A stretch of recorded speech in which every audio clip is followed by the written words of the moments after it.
సమరం చిన్నారి ఛానల్ ప్రేక్షకులకు స్వాగతం. హాయ్ పిల్లలు, ఎలా ఉన్నారు? నేను ప్రతి ఎపిసోడ్లోనూ చెప్తున్నట్లుగానే ఈరోజు ఎపిసోడ్లో కూడా మీకు ఒక మంచి నీతి కథ గురించి చెప్తాను. సరేనా? కథను జాగ్రత్తగా వినండి.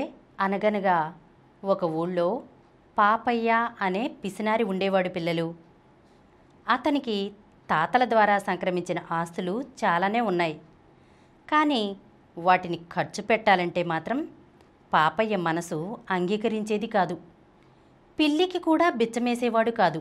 ఇక దాన ధర్మాల గురించి ఎవరైనా అతని ఇంటికి వెళితే వాళ్లపై ఇంతెత్తున మండిపడేవాడు.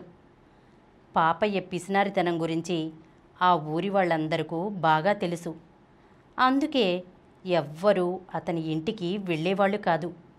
చివరికి ముష్టివాళ్ళు కూడా పాపయ్య ఇంటికి వెళ్ళాలంటే ఆలోచించేవాళ్ళు.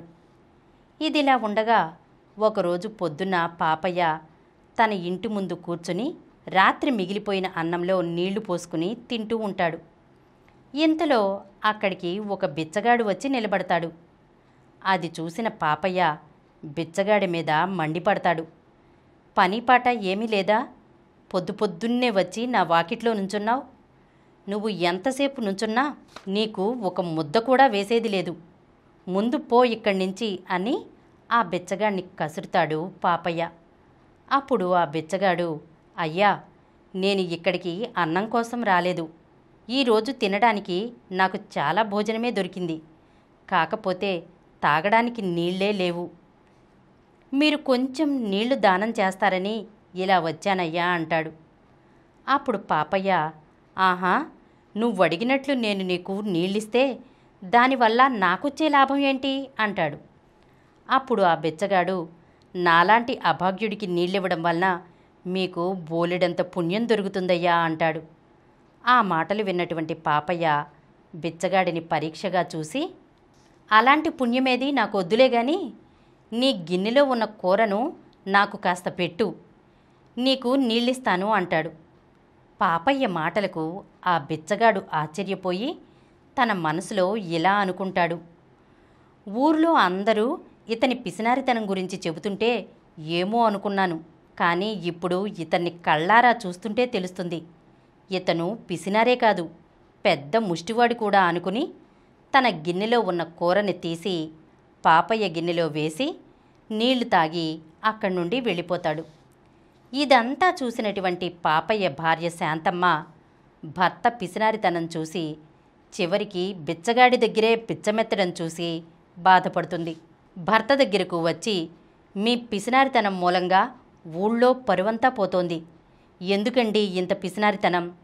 ఇంత ఆస్తి ఉండి ఏం లాభం? కడుపు నిండా మీరు తినరు, నన్ను తిన్నెవ్వరు. ఒంటి నిండా మంచి బట్టా కట్టింది లేదు. వెళ్ళేటప్పుడు ఏమైనా కట్టుకుపోతారా? ఊళ్ళో అందరూ మిమ్మల్ని చూసి నవ్వుకుంటున్నారు అంటుంది. భార్య అన్ని చెబుతున్నా పాపయ్య లెక్క చేయకుండా ఆ బిచ్చగాడు వేసిన కూరతో భోజనం చేస్తాడు.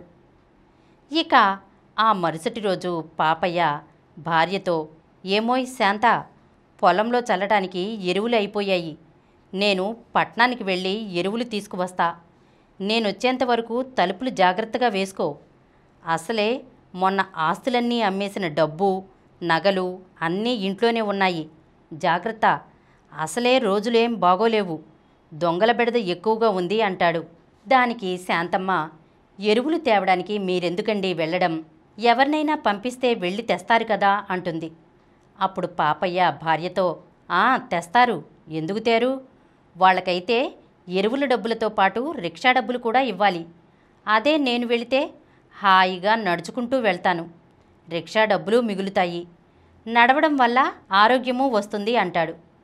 అప్పుడు శాంతమ్మ, ఏంటి, 10 రూపాయల రిక్షా డబ్బులు మిగల్చడం కోసం ఇంత ఎండలో 20 కిలోమీటర్ల దూరం నడుస్తారా?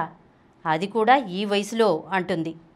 అప్పుడు పాపయ్య భార్యతో, 10 రూపాయలంటే నీకు చిన్నమాటగా అనిపిస్తోంది. సంపాదించేవాడికి తెలుస్తుంది రూపాయి విలువ. నేను అడ్డదారిలో అడవిగుండా వెళ్ళి చీకటి పడేలోపు తిరిగి వచ్చేస్తాను. జాగ్రత్తగా తలుపులేసుకో అని చెప్పి అక్కడి నుంచి బయలుదేరతాడు పాపయ్య. అలా పట్నం వెళ్ళి తనకు కావలసిన ఎరువులు కొనుక్కుని తిరిగి ఊరికి బయలుదేరతాడు పాపయ్య. అప్పటికే సాయంత్రం అయిపోతుంది. అప్పుడు పాపయ్య, అమ్మో, చీకటి పడేలా ఉంది, అసలే చాలా దూరం నడవాలి, ఈ చీకటిలో దారి తప్పానంటే చాలా ప్రమాదం అనుకుంటూ గబగబా నడుస్తాడు. అంతలోనే చీకటి పట్టంతో ఆ చీకట్లో దారి తప్పిపోతాడు. అడవిలో చాలా దూరం నడిచి అలసిపోయి ఆకలేసి ఇక నడిచే ఓపిక లేక ఒక చెట్టు కింద కూర్చుంటాడు. తీరా చూస్తే తను వచ్చిన దారి అది కాదని అర్థమవుతుంది. కాలు తీసి కాలు వేసే ఓపిక లేదు. ఆకలితో నీరసించిపోతాడు. అప్పుడు పాపయ్య తన మనసులో 10 రూపాయల కోసం కక్కుర్తిపడి భార్య చెప్పినా వినకుండా ఇలా చేసుకున్నాను అని మనసులో బాధపడతాడు. ఇంతలో ఆ రోజు రాత్రే పాపయ్య ఇంట్లో దొంగలు పడి డబ్బు నగలు అన్నీ దోచుకుపోతారు. ఇక తెల్లవారిన తర్వాత పాపయ్య లేచి నిదానంగా నడుచుకుంటూ ఇంటికి వస్తాడు. అసలే ఆ రోజు రాత్రంతా తిండి లేక నడిచి నడిచి అలసిపోయి నీరసంతో ఇంటికి వస్తాడు. భర్తను చూసినటువంటి శాంతమ్మ బోరున ఏడుస్తూ భర్త దగ్గరికి వచ్చి జరిగిన విషయమంతా చెబుతుంది. అప్పుడు పాపయ్య నెత్తి నోరు బాదుకుంటూ పెద్ద పెద్దగా కేకలు వేస్తాడు. దాంతో చుట్టుపక్కల ఉన్నటువంటి జనం పోగుపడి పిసినారి పాపయ్యకు తగిన శాస్తే జరిగిందని అందరూ నవ్వుకుంటారు.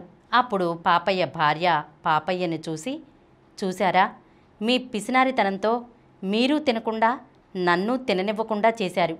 ఇప్పుడేమైంది? ఇంత పిసినారి భర్తతో వేగడం నా వల్ల కాదు, నా దారేదో నేను చూసుకుంటాను అని పెట్టేబేడ సర్దుకుని బయలుదేరబోతుంది. అప్పుడు పాపయ్య బుద్ధి తెచ్చుకుని ఊరందరిలోనూ తన పరువు పోయిందని, అంతేకాక ఆ రోజు రాత్రి తిండి లేక నడవలేక తాను పడ్డ కష్టాన్ని గుర్తు తెచ్చుకుని సిగ్గుపడి భార్యను క్షమాపణ అడుగుతాడు.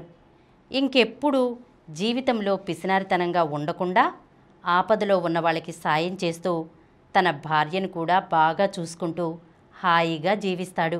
పిల్లలు, ఈ కథను విన్నారు కదా, ఏమర్థమైంది పిల్లలు మీకు ఈ కథ ద్వారా? పిసినారితనం పనికిరాదు పిల్లలు. మరీ తిండి తినకుండా సరైన బట్ట కట్టుకోకుండా అంత పిసినారితనమా? పొదుపు చేసుకోవడం మంచిదే పిల్లలు, కానీ అతి పిసినారితనం పనికిరాదు. పిసినారితనం మూలంగా భార్య పిల్లలు అందరూ కూడా చాలా ఇబ్బందులు పడవలసి వస్తుంది. పిసినారితనంగా ఉండి మీ వాళ్లను ఇబ్బంది పెట్టకండే.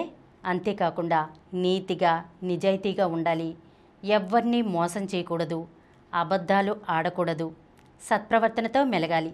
సరేనా? ఇలాంటి మరొక చక్కని నీతి కథతో వచ్చే ఎపిసోడ్లో కలుసుకుందాం.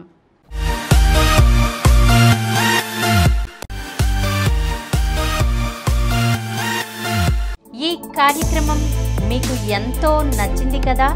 ఇటువంటి మరిన్ని వీడియోల కోసం అనతి కాలంలోనే 20 కోట్లకు పైగా వ్యూస్ సాధించిన సమరం ఛానల్ సమర్పించు సమరం చిన్నారి ఛానల్కు సబ్స్క్రైబ్ చేయండి, లైక్ చేయండి, మీ ఫ్రెండ్స్కి షేర్ చేయండి. అలాగే ప్రక్కనున్న గంట సింబల్ని ప్రెస్ చేయడం మర్చిపోకండి.